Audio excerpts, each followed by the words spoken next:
अच्छा, जब मोहन राठौर के ट्रॉफी मिल गई जी सुर संग्राम विजेता के, ओकरा बाद वो गांव लौट ले, उस समय का माहौल रहे, ओकरा के कैसे बयां करिए? ट्रॉफी हमके मिलल तो हम पहले तो ट्रॉफी हमके का मिलल जब बिहार गई नहीं हम, तो बिहार में उस समय इतना हिट हो गई रे सुर संग्राम, इतना सुपर हिट हो गई रे कि मतलब कुछ एकरे आगे कुछ ना रहे। केवल हमारा बुझाता कि ससुरा बड़ा पैसा वाला फिल्म मनोज तिवारी भैया के, दिनेश लाल यादव निरहु भैया के निरहुआ रिक्शा वाला फिल्म, ये दो के चर्चित के ओकरे बाद फिर सुर संग्राम आई। तो सुर संग्राम इतना पॉपुलर होइल कि अब वो जब पटना गांधी मैदान में सब थोड़ा सा अपन, अब लालू जी रहने, रामविलास पासवान जी रहने, सब लोग रहे, ग्रैंड फिनाले सब लोग जानते रहे कि हम जीत गए बानी, कई लाख वोट से जीतियो गई रहनी।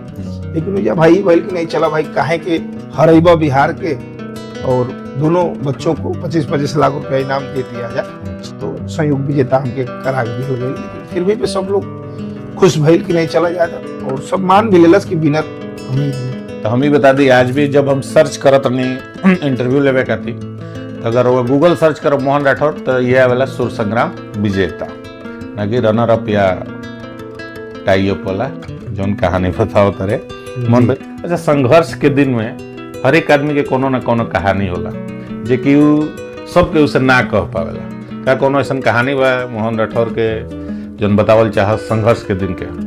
संघर्ष के दिन हम वही तो बताइनी है शुरू में कि संघर्ष में हम अपने पिताजी के साथ फेरी के कपड़ा, मतलब अपन बचत फेरी के कपड़ा, फेरी करत रहनी साइकिल से, पिताजी हमरे रहना, और हम के जाएंगे घूमे टहरे अपन पिताजी के साथ। बहुत हम छोटो रही, बस हमके याद बा कि हम पिताजी के साथ स्ट्रगल करत रहनी। अच्छा, मना ये बा कि पिताजी के साथ घूम के जी फेरी कर।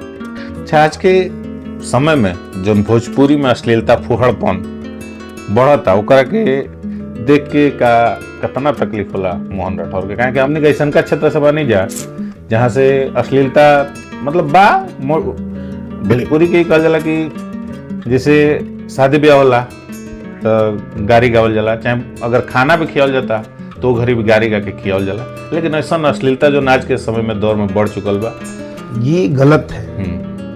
ये इतना गलत बाटे कि अब हम का बताएं। देखिए, कहे के ना चाहिए यूपी और बिहार, मतलब हम सभी कलाकार एक ही हैं, लेकिन इसी मंडली में कुछ ऐसे तुच्छ कलाकार हैं जो कि अपने गरिमा को भूल जाते हैं कि हम एक कलाकार हैं, हमें गायकी आता है, उसी गायकी से हम 2 पैसा कमाते हैं, अपना घर परिवार चलाते हैं। तो जरूरी नहीं है कि आप एकदम भड़ैती करके ही पैसा कमाओ। तो इस गरिमा को जो भूल गया है वो जीवन भर ऐसे ही करते रह जाएगा, कभी आगे नहीं बढ़ेगा वो। तो इससे तो हम दुखी हैं, हमारा पूरा भोजपुरी समाज दुखी है। हम लोग भी गाते हैं सिंगार रस का गीत, कुछ रहता है, लेकिन फिर भी पे अपने दायरे में, अपने संस्कार में रहते हैं कि हमारे परिवार में हमारे गाने को सुना जाए, समाज में या परिवार में जी सन गायकी होके कि जेकरा के लोग सुन पाओ। अच्छा, का मोहन राठौर के लागेला कि सुर संग्राम जैसन शो आज भी भोजपुरी म्यूजिक खातिर जरूरी बा, जो कि लगातार अब ओकरा बारे में हम रिसर्च न कपनी का जाने चला था कि बंद हो गई, ओकरा का जरूरी बा काची सुर संग्राम जो शो आई रहे, ओकरा से एगो अलग भोजपुरी के मुकाम मिलल संगीत के, तो का वैसा शो जरूरी बा? आज भी बहुत जरूरी बा, लेकिन प्लानिंग, सुर संग्राम सीजन 1 में प्लानिंग रहे, ईमानदारी रहे, एक विश्वास रहे और एक दूसरे के साथ रहे। ओकरा बाद जितना रियलिटी शो बनल कोनो हिट भेबे ना कइल, क्योंकि उसमें कुछ न कुछ नुक्स या तो कोई ऐसा मतलब अप्लानिंग होगा, तभी वो मतलब बहुत ज्यादा रिस्पांस नहीं मिला। और ठीक है, सबको भाई लोगो एक मिल जाता है कि नहीं मैंने यहाँ से निकला, यहाँ से निकला, यहाँ से, लेकिन जो मेरा सीजन 1 था सुर संग्राम में, अब कहना नहीं चाहिए, आलोक कुमार भाई, हम दोनों भाई को ही मतलब एक महत्वता दी जाती है कि भाई रियलिटी शो में ये 2 बच्चे आए, बड़े अच्छे से अपना किए हैं और कर रहे हैं।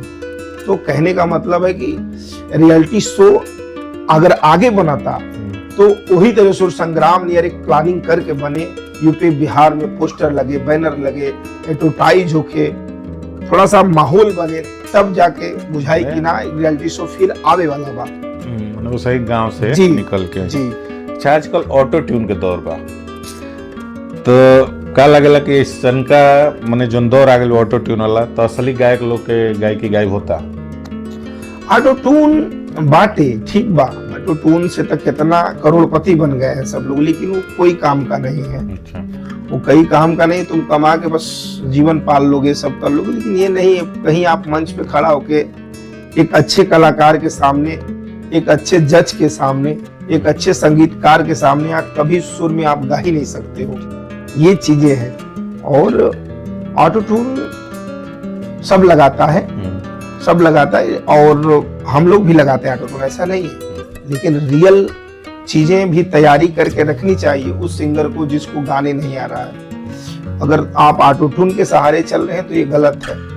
आपको रियाज करना चाहिए, सीखना चाहिए। ये मेरा कहने का मतलब।